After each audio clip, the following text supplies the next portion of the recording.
Good morning, everyone. Good afternoon, wherever you're located. Thanks for joining our Signworld public webinar today. My name is Jeannie, and I'll be the moderator for our session. I'm part of the corporate team here at Signworld. And for those of you who may not have participated or watched one of these sessions recorded in the past, just a quick highlight of what to expect for this next hour together.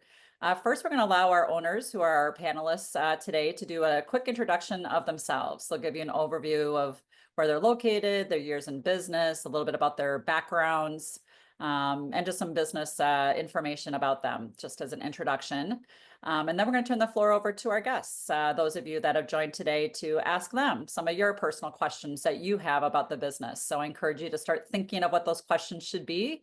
I will ask you, I'll call you out by name based on when you've logged in, and just keep it to a single question at each opportunity to give everyone a chance to ask at least one.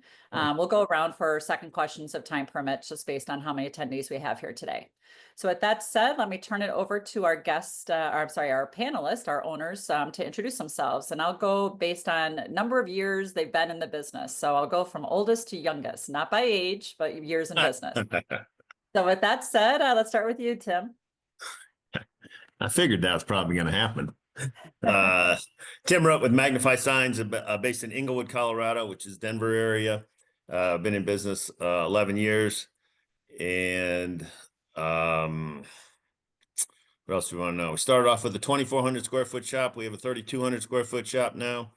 Do a little bit of everything. A little bit more of exterior electronic signs, channel letters and light boxes, and lobby signs and interior graphics are pretty much what make up the majority of our business, but we do a little bit of vehicle lettering and things like that along the way.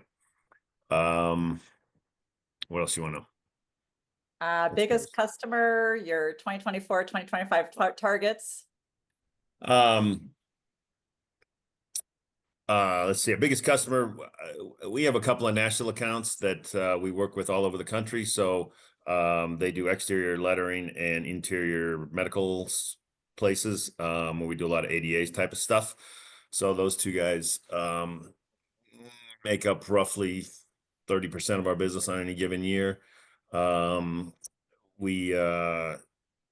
year we'll do probably close to $1.4 million again, or $1.5 million if we push it. Wish list would be $2.5 million, but I don't think that's going to happen. So we'll stick with $1.5 million. Very good. Very good. And what did you do before you joined Signworld, Tim? It's cable TV space, pretty much for sales and marketing, cable TV space.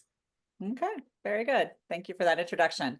All right. To our middle of the road mature owner, what would you say, or give us an introduction for yourself, Alex?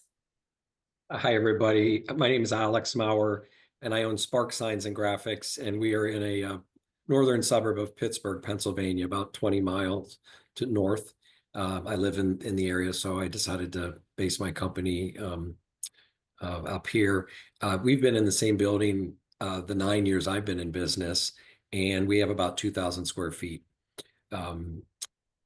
Currently thinking about that next step up to a new space, but we're pretty good where we are. I have 3 full-time employees, so we run pretty lean, but we run smart.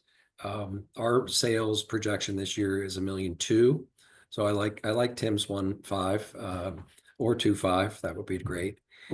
Our largest customer right now has been for the last 2 years is a large restaurant chain. It's a family-owned chain of 60 restaurants in the tri-state area, West Virginia, Ohio, Pennsylvania, and we do most of their interior signage. We also work for a catering end of their business where they're in dining halls, actually up and down the coast, well, mostly in the East, I should say, and Midwest. Our largest project that we completed last year was a shop and save grocery store where we did a lot of the interior graphics and then channel letters on the outside. It was probably $120,000. And we had a big project with the Pittsburgh Water Authority for 90. We don't have a niche. We do mostly any sign, courtesy of the network that Signworld provides, and then one that I've added to over the years, both locally and regionally. So we have partner firms that can do work for us, and we project manage it. And my background is in advertising. I worked at an ad agency for 22 years. Awesome. Thank you for being here, Alex. Appreciate you. Thank you. And to our newest owner, Miles, go ahead and give an introduction. Yeah, good morning, everyone. My name is Miles Hafner, owner of Signal Signs and Graphics. We're based in Santa Rosa, California, which is about 50 minutes north of San Francisco, up in wine country. I'm about a year and a half old. We're moving and grooving. Our space is about 2,800 square feet. I've got one employee, full-time employee. I've got two designers that I use ad hoc that are remote, for one for vehicle graphics and one for signs. And then let's see, biggest client. So my largest client is actually Sonoma County Regional Parks, and he does usually at least about $3 grand in rigid ACM, like a max metal or aluminum signs every month with us. And we just rebranded their fleet, which was like a $20,000 project. And so he's actually going to be at ISA next week as well, because he's like involved in the industry. So nice little partnership we've got going there. And it's pretty steady with them. So that's been good. Before this, I was in tech. I did sales, account management for different types of enterprise technology, software platforms in healthcare, e-commerce, all sorts of different things. Very client-focused type of work for this. Very good. And what did you say your 2025 sales target was? Was it $1.5 million like the other gentleman, or where are you going for? I wish. So I've got 650. I've got my flag planted at 650. It's a little bit of a stretch, but I've got line of sight to some pretty large projects this summer that hopefully I'll have an opportunity to land that'll help me get there. Awesome. Very Yeah. good. Thanks for sharing. All right. So now we get to turn the floor over to our guests to allow you all to ask questions. Again, I'll call you out by name and ask you to come off mute. Please share where you're located geographically. And then go ahead with a question for the owners to answer. So Eva, I'm going to start with you. I see you're already unmuted, so go ahead with the question that you have for the group today. Hi, everyone. Thanks for your time today. I'm located in central New York, in Syracuse, and I'm just starting the discovery journey. So I have a couple questions. I'll start with, can you help me understand the sales funnel? You know, how many jobs are you quoting? How many are you converting to wins? And, you know, what kind of information can you provide on the lead generation side of the business? Yeah, great question. So let's turn it over to our newest owner first. Miles, how many jobs are you quoting? How would you say how do you manage the forecasting and lead generation of your business to reach that stretch goal, et cetera? Yeah. So at first you just kind of go for it and quote everything, and I would say don't really worry about it. Just like, go out there and try and generate as much as you can. I now have a CRM set up where I track every lead that's incoming based on where it's coming from.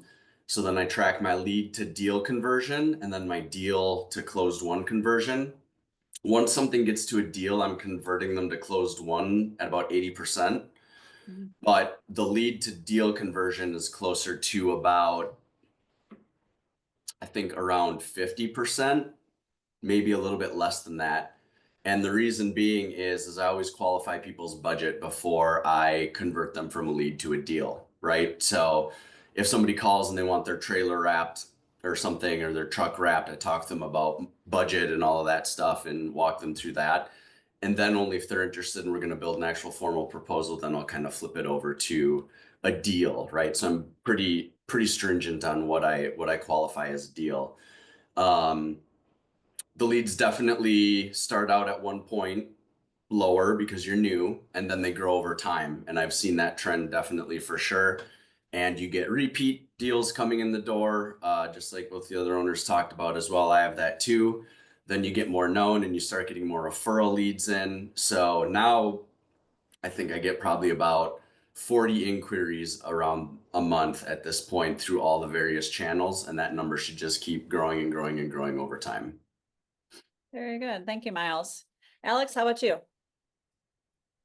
Well, there's several different sources. One is for leads would be our ad campaign, Google ad campaign, and our SEO. I recently switched firms, and I'm doing better than I had in previous years.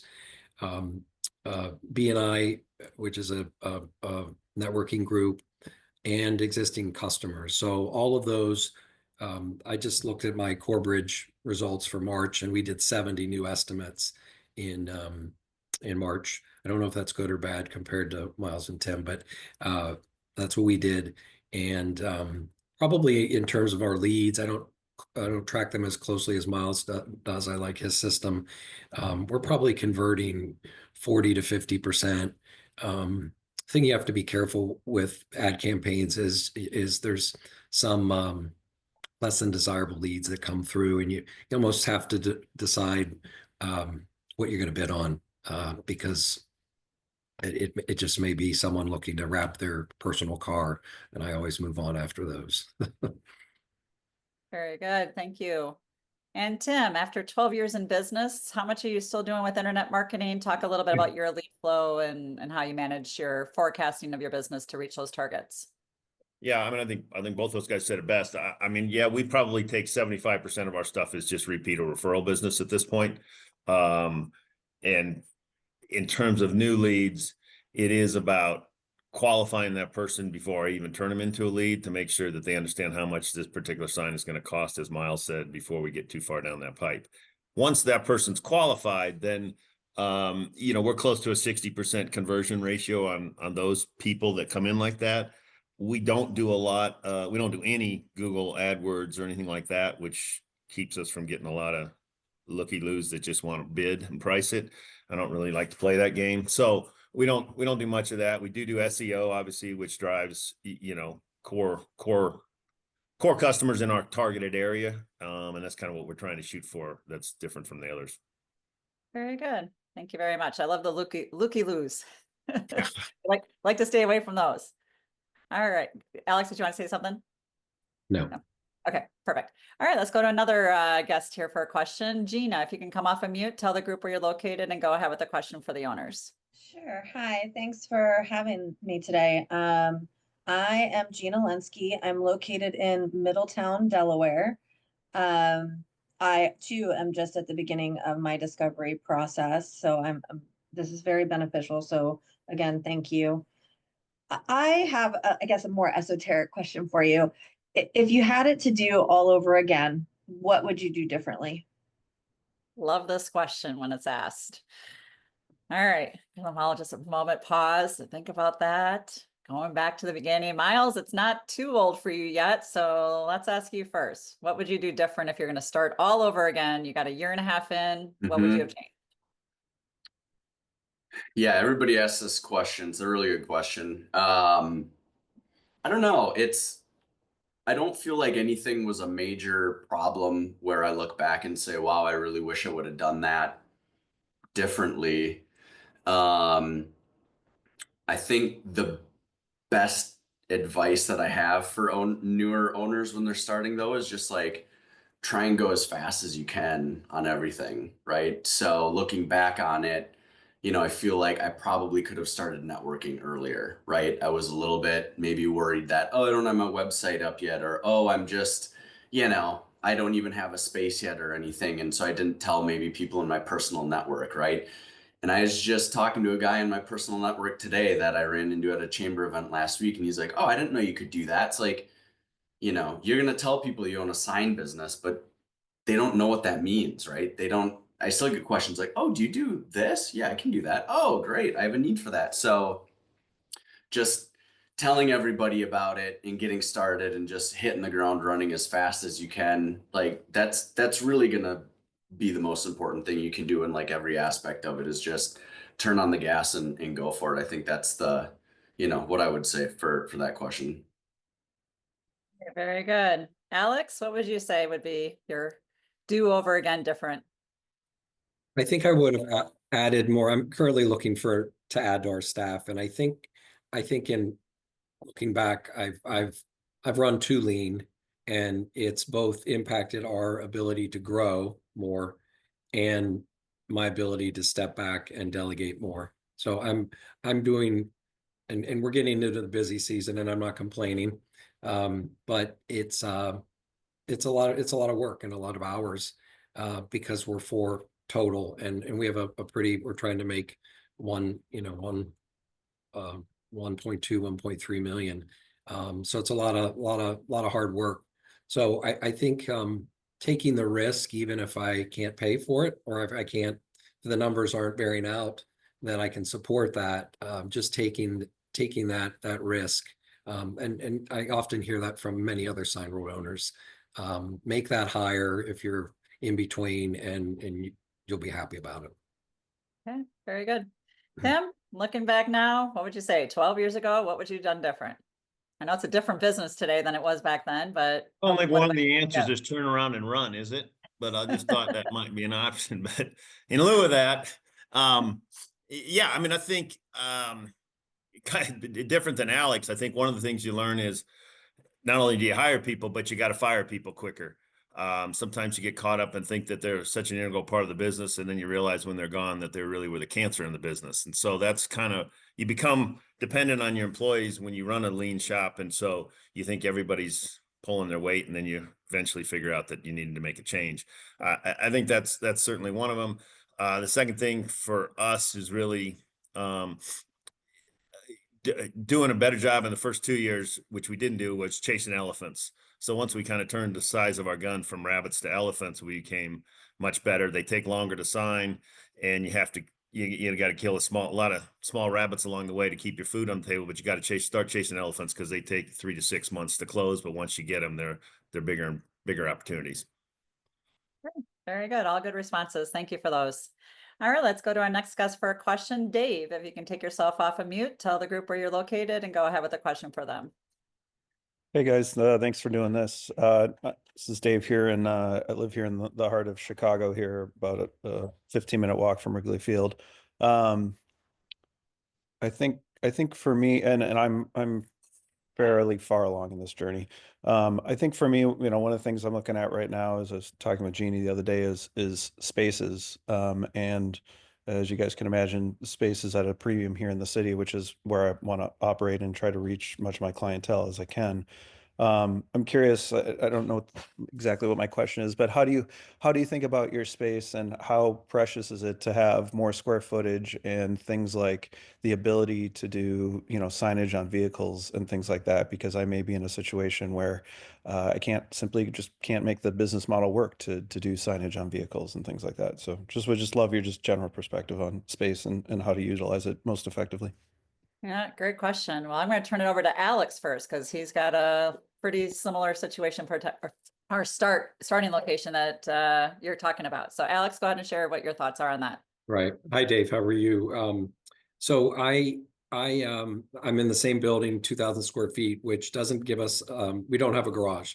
So we've been okay over those years. I wouldn't say we lost any jobs because we couldn't pull it in. We have several locations locally where we can pay a very small lease, rent to be undercover. Some we're doing in our parking lot.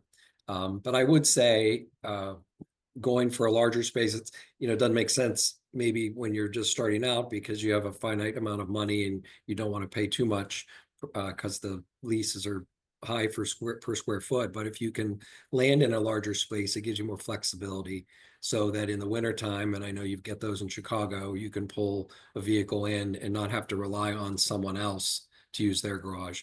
And the other thing is a space where it's either already divided or it has the potential to divide, so that you keep your printing area away from, say, your routing table or something that's letting off things that you don't want to have the dust go into your vinyl. So you need separate rooms or separate spaces. So I think it's smart to look at a larger space than, say, I have at 2,000 square feet. Very good. Thank you, Alex. Miles, how about you? From a geography perspective, does it matter where you're located? Like, how did you look at what was the ideal location for you? So I was kind of like, I had to take what I can get, right? So I looked at two up front, and I was like, these are garbage. Like, I don't like either of these, right? And so my market where I am is not huge. So looking around, I probably didn't have a ton of different options to look into, but the space that I found, I feel like I got lucky and it works. And I do have a really big roll up door and we do a fair amount of vehicle graphics. So it's good for that because we can pull it in and, you know, that's a pretty good selling point for clients that we can keep their vehicle secured, blah, blah, blah, all that stuff. So I looked out from that standpoint. The flip side is that I don't have a lot of non-warehouse space. So when you walk in my front door, it's bam, production area, right? That's where my production manager sits. That's where my printer is, the plotter. And as I continue to grow, it's like, where am I going to put more stuff? Because you have to walk out into the bay to get to the laminator. And so then, you know, we've laminated stuff and we're like, well, crap, there's dirt got on it. And, you know, because it's not controlled environment. So I think you got to, you know, look and find what's going to work for you, but, you know, try and be flexible and don't let it be a hindrance because you'll make it work, right? And if you don't have space for a vehicle, you know, I know other people in my mastermind even that don't have space, and I think they're in colder climates and they figure it out. So, you know, unfortunately we can't build it from the ground up starting out. So you got to kind of figure out what's in your territory and make the best of it. Very good. And Tim, what would you say is your response to that? Yeah, I mean, I think for a few times early on, we used an auto repair shop down the street that had a bigger shop for us, and we'd done the signs for them. So I just asked them, hey, can we bring this box truck in? Because we couldn't fit a 12-footer, for instance, in our garage. And so we just worked that out with him that we would bring in the box truck, set it over in a corner. And, you know, frankly, their guys kind of liked watching a wrap happen anyway. So it worked out well. But I mean, yeah, I think, you know, Miles said it best. Probably the only caveat is just to try and separate the printer and the laminator from everything else in the back that gets dusty. That's the only real workaround. Even if you have to put your employees back in the back, it's okay. Computers can get dirty and you can clean those out with the dust, but and actually it works out well sometimes because they can watch the machines. But yeah, I don't you know, again, vehicles are just one part of the sign business. So if you choose not to go down that route into the city of Chicago and say that's not what I'm going to focus on, then you really don't need a garage. So it's kind of a choice you can make. Yeah, and I think in wrap up, I'll say it's kind of like a starter home. You know, when you first got your dollars and cents saved up and were able to buy your first home, it wasn't your dream home. So it's, you know, you're starting something. We recommend keeping it lean as much as you can and grow into bigger spaces as you evolve. So it's definitely Thanks, a journey. everyone. All right, let's go to our next guest. Amir, if you can take yourself off of mute, tell the group where you're located and go ahead with the question. Hi, thank you for giving us time here. I'm Amir. So I'm in Northville, Michigan, suburbs of Detroit, and I'm looking at two different markets, either suburbs of Chicago or where I am. My question to you guys is, and I think I asked Janie about this as well, but how much, like, especially, you know, people who start, like Miles, you have started, you know, about a year and a half back. How much did you actually, you know, you so-called get your hands dirty doing this, right? I mean, you guys are involved actually physically doing the work of some of the, you know, projects you get, or are you all running like an executive model where, you know, you just are delegating tasks to either your employees or you know, subcontracting this?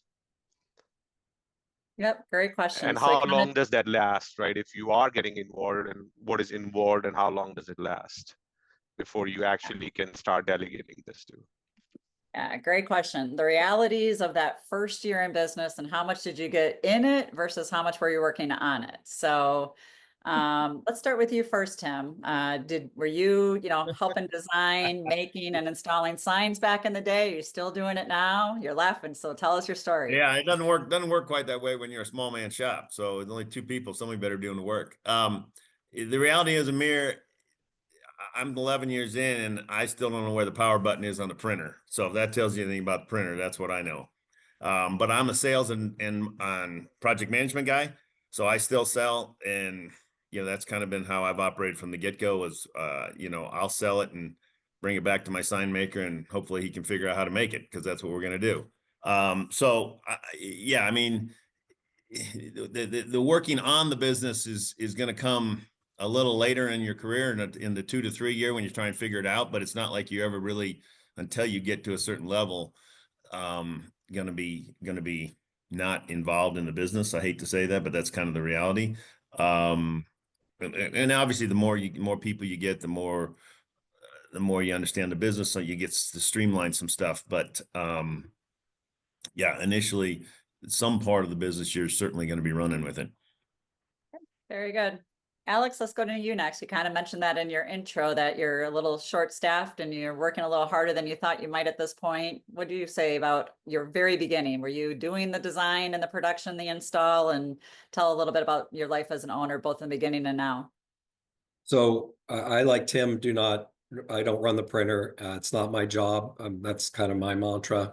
I hire people as specialists to do those things. I will say, as starting out, it's, at least in my case, it was a sign maker and myself. So yes, I was out digging holes. That was my choice. We could have outsourced it and hired it.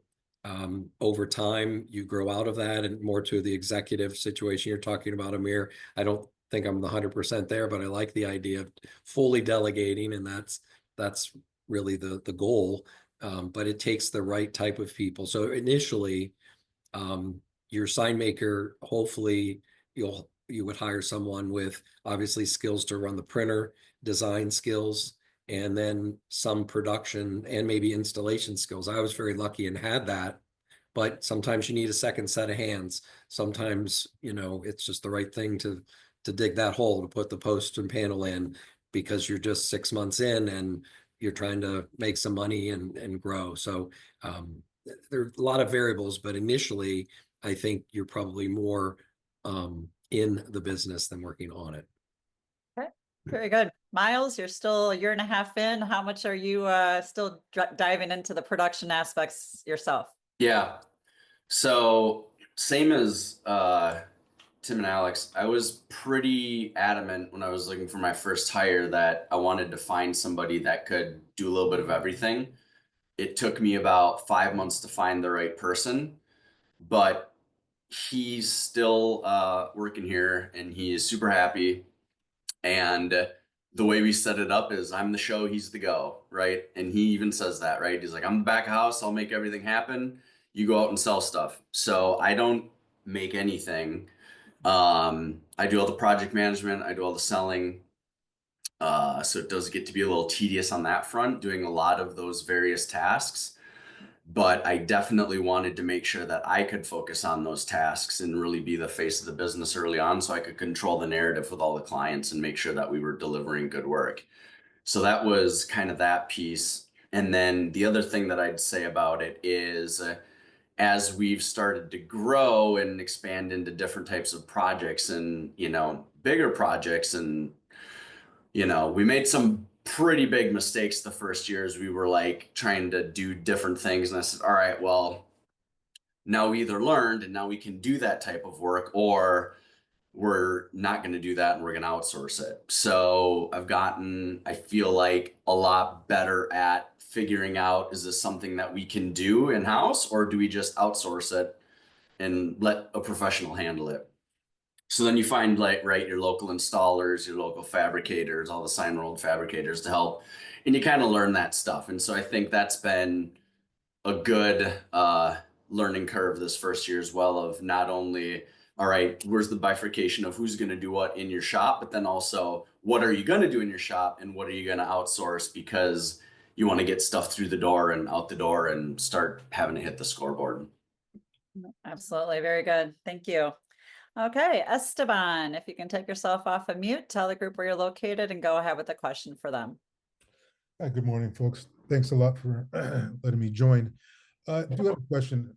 I come back from a graphics background, so in estimating and doing a lot of projects. I did some signs, but majority is commercial print and a lot of large format like foam board, banners, chloroplast, all that stuff. Profit margins, Tim, you mentioned elephant and rabbit. on the elephants, what's usually your profit margin? Is something like 10 to 15% or more, and on the rabbits, higher, maybe 35%? Just trying to get an idea how you guys bid and what's the profit margins on these jobs, or is it just all over the place?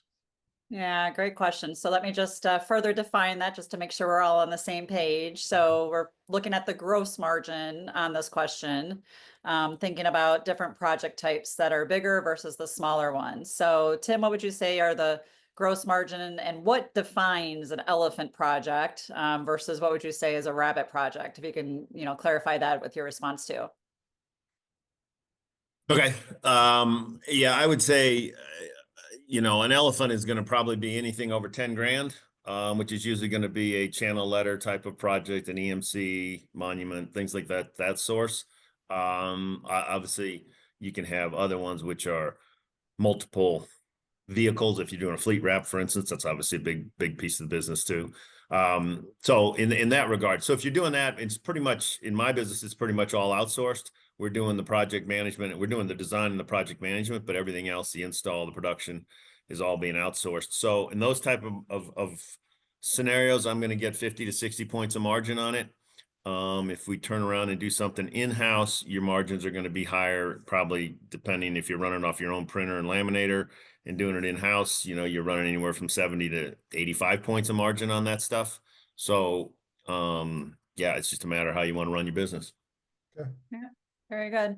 Alex, how about you? What would you say your margins on those types of projects? And I know you outsource all those as well, so that's a good Right. question. So on elephant type projects, we would be outsourcing. We're not making the channel letters ourselves, or the monuments. We're outsourcing and project managing it. Anything from 40 to 60%. I will say the Pittsburgh Water project, when we know that there are other sign companies bidding, we sharpen our pencil. I think we ended up at 28 or 29% on that, which is still pretty good. But when you can get a 60 to 80 margin that Tim was talking about by doing the work in your shop, it's hard. You're like, I only got 29 on that. But the number, the 90,000 for the signs for the Pittsburgh Water helps blunt that. What would your in-house margins look like for things you do in-house? 60 to 80. 60 to 80. Okay, perfect. Thank you. Miles? Yeah, so in year one, I was like, how much cash is coming into the bank? I don't care about my margins, right? So as I was selling jobs early on, it was more about how's the cash flow going? Now that we're a little bit more mature and we're a little bit steadier, I would say that a lot of our outsourced work, especially for electrical, it isn't that high, but it still can be pretty good cash windfall for the business. The local market is tough for me here to get much more than probably like a 30% margin on an electrical job, just because I've got a couple of local guys that I don't know how they're making money or staying in business, but I've seen their quotes and it's just crazy. They don't charge design time. They don't do anything. So some of those are a little bit harder for me to land. The in-house stuff for us has been really solid though, around 80. And so overall, I think with a lot of the work we've been doing, with just printing and laminating stuff, it's been similar to what Alex and Tim said, more in the 60 to 80% range. But yeah, I would say, when you're starting out, it's more about just landing jobs and getting some cash. Yep, absolutely. All right. We got one more participant for a question, but before we jump to that, I'm going to ask Sheree to start playing in the background some slideshows. There's no sound to them, so we're going to continue the questions as she shows them. But it's going to give you a better understanding of, what's in-house production versus what's outsourced production. So very relevant to the question that was just asked. With the basic equipment. Then there's some wall of fame or, unique project types that are shared, as well as profiles of some of our owners and their locations. So you'll see those in the background as we continue with questions. So with that, Rick, if I can ask you to come off of mute, tell the group where you're located and go ahead with a question for them. Hi, Rick Swaim. I'm in Memphis. I apologize. I'm in the car. a little bit of a family emergency this week and on the way back. So I appreciate the opportunity to chime in. I hope you guys can hear me okay. Yep, we can hear you, Rick. Okay. So I'm just asking, great questions, by the way, and I appreciate the feedback from this group in particular. Outside of the obvious, in terms of risk, if you don't get out and build and create your network and create business outside of that as as an obvious risk, can you guys kind of highlight maybe the one or two key risks that you foresaw in starting your own business and work diligently to avoid, or if you went through it, how you handled it? Okay. Let's start with you first, Tim. Thinking back to the beginning, what would you say are the biggest risks that you thought about going into your business, and maybe risks that you didn't think about that you experienced? Yeah, I think obviously one of the biggest risks is hiring your first employee. I would highly recommend use Signworld's team to help you with that. They do a good job of vetting the people to make sure you don't know what you don't know about the sign business and the design side of the house, if that's what you're doing. So use them to do that, because that's an important part of getting your feet going quick off the ground, is getting the right employee.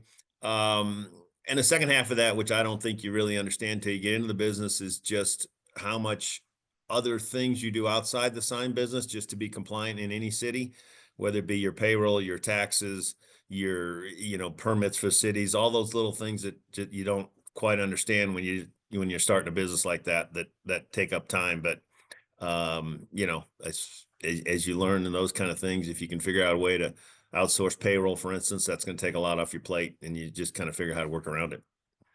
Okay, very good feedback. Alex, how about you? What were the risks that you first saw, and maybe ones that you didn't, that you would advise new owners to think through? Well, looking back, I was probably, I know I was very excited to start my own business and maybe a bit naive. So I didn't really consider that there'd be many risks. I was positive that things would work out. So 9 years later, they're working out, but I'm working to make them work even better. I think that what Tim mentioned about the first employee, very critical. I always recommend pay a little bit more if you have to, and get that person that has all of those skill sets I mentioned before. If they're just a designer, you need someone different than that. You need someone who's actually worked in a sign company, run a printer, ideally. And Signworld can help, as he mentioned. And then the other one is, as you start out, you can't make all of the signs yourselves. And in my case, we make about half of the signs. So the other risk is who's going to make them for you, and who do you want to partner with? And I've created a very good partner network. Again, initially helped by Signworld, but also then grown by myself. And I've quote unquote fired some of those people, as they just their quality is poor. They didn't do it when they said they would. There's a certain amount of that you're losing, control that you're losing when you outsource. So working with really good people you trust is important, but there is a risk. Okay, very good. Miles, what would you say? Yeah, those are both, I think, really good. And especially what Alex just said, the partners totally worked with people, and you trust a local installer and they give you wrong measurements, and then it's all downhill. So you can't be afraid to cut ties with people you don't want to work with. Outside of that, I guess just don't get too hung up on changing course, or making a decision and sticking with it, right? I mean, that's part of owning your own business, is you get the final say and you get to do it, right? But there's no harm in reflecting and saying, I did that wrong, or maybe we need to not do that type of project anymore, outsource it, or whatever it might be, right? And I think there's definitely you get the sometimes you get afraid to make decisions on certain things if it's large enough, and you get better at that as it goes. But I would say definitely just don't be afraid to be thoughtful and think through everything that you've done, and being critical and making sure you're making the right decisions. All right, very good. All great responses. All right, so we got time for another round. So I'm going to go back through same order and see if you have a second question. So Eva, I already see you're off of mute. Go ahead with another question today. Okay, thank you. Can you give me an example of how Signworld has helped you all with marketing, both in the beginning and currently? Okay, very good question. So we don't do the website leads for you as a franchise does. It's more about guiding you and equipping you with the right resources to get you launched. But let me turn it over to the owners. Alex, let's start with you first. And what ways do you think Signworld helped you when it came to marketing your business? Well, I think fundamentally, initially, I go back to when Jack was in the business and he was doing the core training on site in California. That first few weeks, that was really foundational. And then just learning about options. I come from an advertising background, so I might think maybe I know how to market, but I'm smart enough to know that this is a niche, and there are probably good ways to do it. And Signworld, they connect at that point, and Jeannie can speak to now, but they connect you with potential partner firms that are marketing firms, and you decide whether you want to use them or pick your own. I've probably gone through 3 different firms who are buying our Google AdWords, and I also tap people locally. Okay, very good.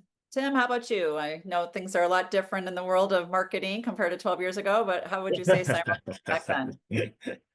Well, yeah, I think Signworld does a good job of kind of showing you what's going on in the market space, whether it be obviously in my day it was internet leads, now it's internet SEO and a lot of other things that go with it, pay-per-click. So Dan does a good job of making sure everybody understands that. They have good partners that'll help you navigate that field, if you will, and kind of understand it.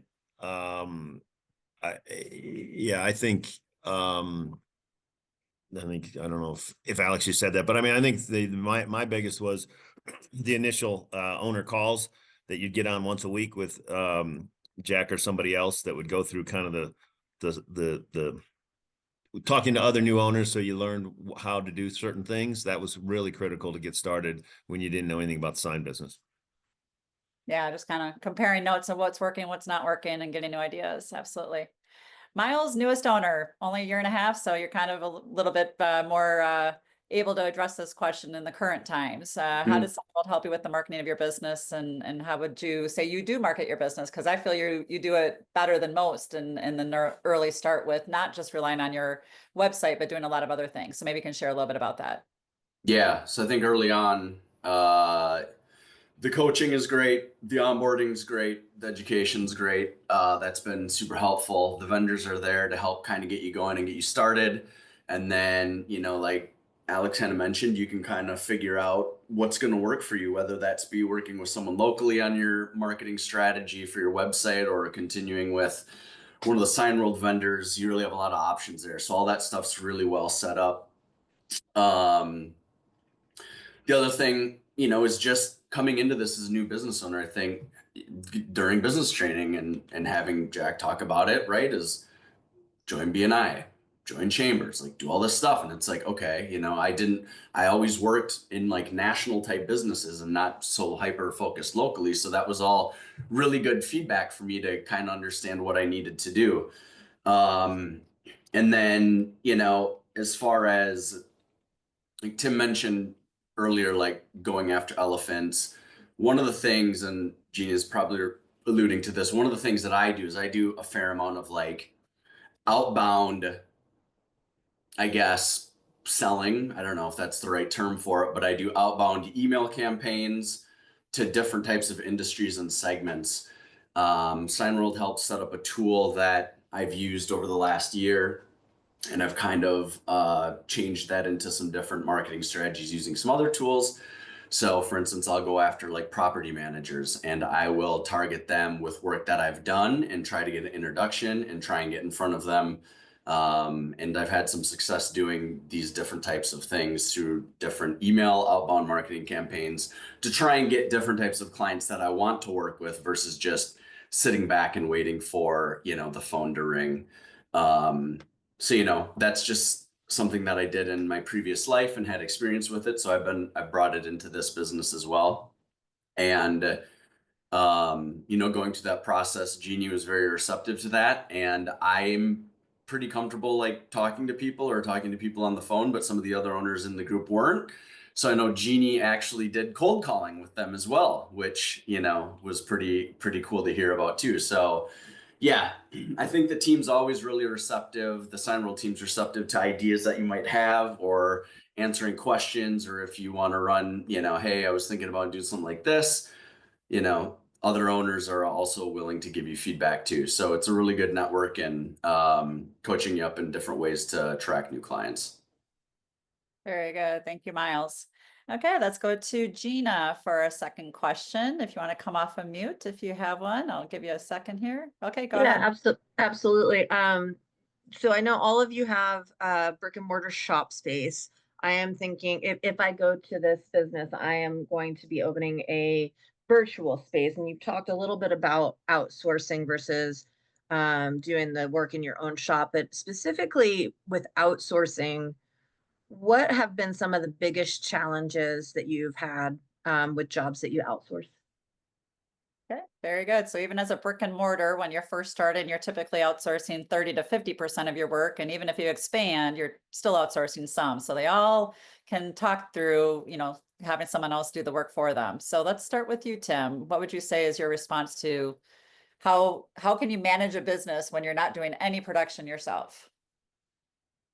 Well, obviously, yes, the quality of the people that you do your outsourcing with is one, and two, remember their time frame is not your time frame, so you have to be real clear on what the time frame is when you set it up, because your emergency is not their emergency, and so you kind of got to have those people in your hopper that you can reach out to if you needed something in a pinch. They'll be able to pull it through, and two, when you go to the larger projects, that if the guy says he's going to build the channel letters in 5 weeks, that he actually is sticking to that 5-week time frame, because you're going to build installers behind that based on that time frame, and suddenly he comes back and it's 7 or 8 weeks out, and that becomes a big problem for everybody. So it is a bit of a obviously at that point it's all project management and trying to make sure that the people that are the subs for you are delivering the way they said they were going to deliver. Those are probably the biggest things. And then you also need to get yourself a printer, of which Signworld's got a bunch of those larger printers out there of people that can do big prints for you, small prints for you, banners for you, all those kind of things. So large outsourced printers that are part of the Signworld network are important to have, because they can turn your projects quick and they can do lots of different kinds of things that you might need. Okay, very good. Alex, you mentioned that you've grown and you outsource a lot. How do you manage that part of your business? Well, we manage it because 2 of my 3 employees are project managers. So managing it is not really the issue. I mean, we can try to manage it. I think Tim made some excellent points, which I won't, their time is their time. It really is. And when it gets busier, at least in the summer here, then they're not going to pick up the phone as quickly, even though you give them business, because they've got their own clients. But I'll go down a different path. In addition to that is quality. So, I pride myself on our quality overall, and that's how I choose my partner vendors. So if it's I've fired or shifted to other vendors who haven't done a good job. And so that's really important. You give up quality and being able to see it being printed. The first print off of the printer is the color, the correct color. Are we matching it? Sometimes we need to be that careful because the clients are that color is that important. So you're trusting your partner firm that they're going to nail the color. Yep. Very good call out there. Miles, what's your thoughts about outsourcing? Yeah, I think not much else to add. I think it's all pretty prevalent. There's a lot of good Signworld vendors that can help with all the different types of projects that you could do. When I opened, I didn't have my printer up yet, so I did have to outsource stuff. And yeah, I don't like relying on a lot of people too much. I'd rather control more of what I can control. So, it was hard to sort of, try and get like one small thing when you're starting out for like, a friend that wants, a little sign on their law office and you're trying to do that. And the local sign shop's telling you it's gonna be $800. It's like, well, okay, this is just ridiculous. So I don't know. I think that is what it is, right? It's like finding the suppliers that you can trust, finding them that can do good work and that are going to turn around and get this stuff back to you in a time frame, because you're going to be competing with people that are going to be doing this stuff all in house, right? And can probably do it faster than you're going to be able to do it outsourcing it. Yep, all good considerations. Thank you all. Okay, let's go to Dave. Dave, do you have another question for the group today? Sure. Again, a little further along in this, any advice on, naming your company and investments you made with maybe like a branding agency up front, or did you just kind of, come up with the design yourself and name yourself? How did you think and approach that? All right. Well, Alex, you came from advertising, so we'll start with you. How'd you come up with Spark Signs and Graphics? Yeah, do not hire a branding agency because you'll overpay. We overcharged our clients, and that's how big agencies and specifically design firms, some of our clients paid way too much. I wanted to change to that business when I was in advertising. Find a, maybe I was lucky because I had friends who were in the agency after that world, and they freelance, and one's a writer, so he came up with 2 pages of names. I told him what I was thinking, and that's how and then one of my art directors did our logo. So I think you can find, even on, what is it, Fiverr, or there are a lot of different online options of people who are very talented who can help you through. Don't go to a big agency and pay that money. You'll need the money when you're starting your business for other things. Very good. Tim, Magnify Signs. How'd you come up with it? And what advice do you have about coming up with your business name? I don't really have a clue how we came up with that, but that was a long time ago. But I mean, but to Alex's point, I didn't hire anybody. I used a marketing person that I'd worked with at one of my other companies. I had a sister-in-law that was a graphic designer and worked with her, and then just pinged it around the family and said, just kind of narrowed it down from 10 names to 2 names down to 1, and said, what's this look like and how do we make it work? So there's no magic to it. And at the end of the day, the name's the name. I mean, once you come up with it, that becomes what you have to market. So regardless of whether you want to call it Bob's Signs or you want to call it, Joe's Custom Signs, you're going to build the brand once you get it started and start going down that path. So it's whatever you feel comfortable with, what you like. Tagline's kind of cool if you can put a tagline below it. That's important. But yeah, I think everybody says the same thing. It's more about socializing within your friends, and that's probably the best way to know if it's going to stick or not. Don't spend a lot of money. Okay. Miles, what's your thoughts? Yeah, so my good friends are like, wait, what's the name of your company again? So they just know that I do this. So when they talk to people, they're like, oh yeah, Miles does that. Even the guy that owns the Signorama in town, I have like a lot of mutual friends, and they're like, oh yeah, Aaron's shop over there. It's like, I don't know. So I don't know how important it is, but that's just been my experience. And yeah, I would not hire anybody. The way I designed all my stuff is I did a contest on Freelancer for $50 and had 2,800 submissions on my logo from different companies, and I ended up picking one. So I got my logo done with Pantone colors for $50. Yeah, I was just going to mention, oh, go ahead, Alex. I just wanted to add one other thing. Just don't put the word fast in your sign name, because you can decide to go fast if you want to, but I would not want that burden of being a fast signs.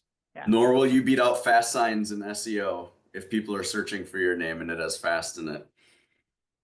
My comment, tools today are enormous. Logo My Way, Logo Tourney are great crowdsourcing sites, like Miles was mentioning. A couple $100 to help you come up with a great logo. but there's some things that we'll help you with from a team perspective, but it's a personal name, it's something that is yours, and it's like naming your first child. So a lot of excitement in that. All right, we got time for a few more questions. Let's see, Amir, do you have a question for the group today? Yeah, I'll use this opportunity. So my question is, should I wrote it down here? Yeah, so more financial. So, the initial estimates which are given to us, right, for opening the store and all that setups and all that, how accurate were they? Or do we have to plan and sort of have a buffer, right, for additional expenses initially? How was your experience with that? Great question. So Tim, I know it's very different than it was 12 years ago, but would you say the estimates were close to or way below or way above what was needed for you to start your business? I think the estimates were pretty spot on. I think the biggest difference is how much cash you want to come into from so that you're not in trouble the first couple of months, making sure you're covering overhead and covering your employee's salary. You make sure you have plenty for that. And then as you get a little bit larger, then it's more about having cash so that you can go after bigger accounts. Bigger accounts may not pay the 50% up front, but they'll give you a PO, which is as good as that, but you just have to be able to cover that yourself. So as you get bigger, that's kind of the game you play. So, but I would say initially what Signworld said was pretty spot on. Okay. Alex, how about you? I think it ended up being, well, in my case, it was more, but the lesson that I learned maybe, or what I would suggest is, and this is all per individual, is I went into Signworld, bought Signworld, and my wife wasn't working, and we had moderate savings, and I wouldn't suggest that. So it always helps if a spouse or a partner is working, or if you have savings, just in case. Because it's good. Many Signworlders have said this over the years to me, and it was my experience. It's going to take a few years, 2-ish years, to really build your business and to be able to start, in my experience anyway, to start taking money out that you may have been making in your previous career. No, great advice there. Miles, newest owner, you kind of are closer to the current recommendations. What would you say they were like for you at the time? Yeah, I think it was pretty close. I honestly don't remember, but I would say, figure out if you like the model and if you think this is something you could do, and then really think through like the pro forma, right? And you can get really close. This is what I tell everybody. You can get really close on the expense line, right? You can go on LoopNet or talk with Rich, the Signworld partner for real estate, and he can kind of give you some comps on what a space would look like. Right. And then you can figure out, well, how much am I going to need to pay somebody? And you can I got really close on my expense line to what it actually is. And you can do that. Right. So then you can figure out, okay, well, what is this actually going to cost to run this business on a monthly basis? So just, you can, spend a day and do that exercise, and you can get really close on what the expenses will be, and then figure out with your own personal situation, if you've got somebody else working, if not, you need to make a salary, not whatever. You can figure out then, I think, what you're going to need to make this thing go. Yeah, I think, the current advice today is, obviously all the working capital recommendations that we have and startup expense budgets, but to also have a year's worth of living expenses covered somehow. To Alex's point, you're not going to be able to pull out cash of the business in the first year, at least you shouldn't expect to. So, making sure you can sustain your lifestyle and survive that first year without expecting that income is important. Owners, I'm just going to ask you for a quick thumbs up or not. Are you able to stay on for just a few more minutes in case we have a few more questions from the last two? I don't know if y'all have to go or if you're okay. Thumbs up? Okay. All right. Rick or Esteban, you have not been able to ask a second question. Do either of you have one? I'll wait to see if you come off of mute saying you do. No, I'm good. Thank you. You're good? Okay. Rick, do you have a final question? Yeah, final question. By the way, great discussion. I appreciate the feedback. Most of my questions were asked and answered. I am thinking about the future, though, and I just would really like to kind of think about or get your perspective, get the panel's perspective on how you think about the future in terms of new technologies, trends, and so forth. And maybe one thing that would help me is really kind of understanding the pace of change within this space. Is it slow, medium, fast? I guess I don't have a very good understanding of that. I would really like to get your perspective. And then as you see new technologies come into the space, how do you build those into your business, or do you kind of take a wait and see approach? Just be curious to think about, or to hear from you, how you look at that and how it impacts your business. And if you got an example, that would be very helpful for me too, if by chance you do. Does that question make sense? Yeah, absolutely. So Tim, 12 years, you've seen a lot of Yeah, changes. I'll during take- the I'll sign- take and the- you're I'll ready take off of the- mute, so you're ready I'll for take this. the old guy way. The reality of the sign business is that the sign business is still a physical business. And that's the one thing I like about it, is that people are still going to put a sign outside their business. They're still going to put signs inside the business. If you go into a hospital or medical clinic, they have to have signs all over it. So that part of the business is not changing in terms of having to have a physical product. And that's what's nice about this, is it's not a software where it's going to change at any given time. Some of the mediums that you do, some of the substrates you use, some of that kind of stuff might change along the way, but you're still physically making some sort of a sign. So that's the beauty of it. I think the technology change on the other side, meaning on the marketing side and the operation side, those kind of things are certainly changing pretty rapidly. And equipment wise, equipment gets obviously better and cheaper as it goes along. Flatbed printers, years ago were really expensive. Now they've come down dramatically. So you can look at that. Routers, the same thing. They used to be super expensive and only certain shops could do it. Now everybody can get one regardless, pick your size. So that kind of technology has certainly gotten a little bit better as more of it got on there. So that's what I would say, is that, it's out there, and I'll let one of these younger guys explain a little bit more about AI. Okay, very good. Alex, how about you? What would you say, being in the business as long as you have, how rapid does it change, and what's your thought on the future? I wouldn't say it changes very rapidly. I would echo what Tim said. I would mention that Signworld does an excellent job. We were just talking before we went on this webinar about 2 trade shows that the 3 of us are going to. One that Signworld has annually, which is a great show, and then ISA, which is a national or international show, larger show. So there's plenty out there that Signworld's providing, and through your mastermind groups, maybe someone bought a printer or a flatbed or a router, and you can get advice that way. But from a marketing standpoint, we haven't really started to use AI really a little bit in marketing, but I'd say the sign industry itself is probably moderate growth. It's not like crazy. Everything's changing every day. Yeah, very good. And talking about our youngest owner, who does use a lot of AI in his business. In fact, he hosts or was part of a webinar where he shared with a lot of owners how he's doing a lot of the things he is doing. What do you think about the business a year and a half in? Is it changing a lot, and how are you leveraging technology? Yeah, I use Chat GPT all day for all sorts of different things. And, I think the thing I think about with AI is, like, operationally, it's probably going to be more prevalent. So how is it going to assist with design, right? Because you can generate images with ChatGPT now, and I designed my next door neighbor's logo with ChatGPT for him. I was like, dude, I want my designer doing this. Come upstairs, and we just banged it out in like 10 minutes using ChatGPT.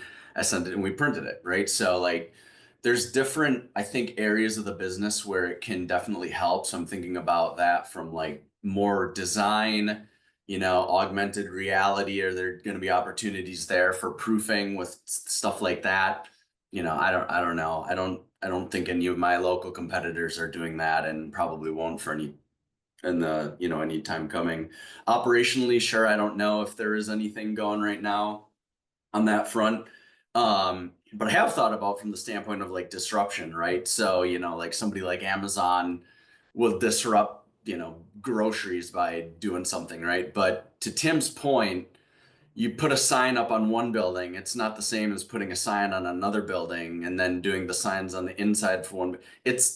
you need somebody to look at it. You need somebody to go through all the different pieces of it.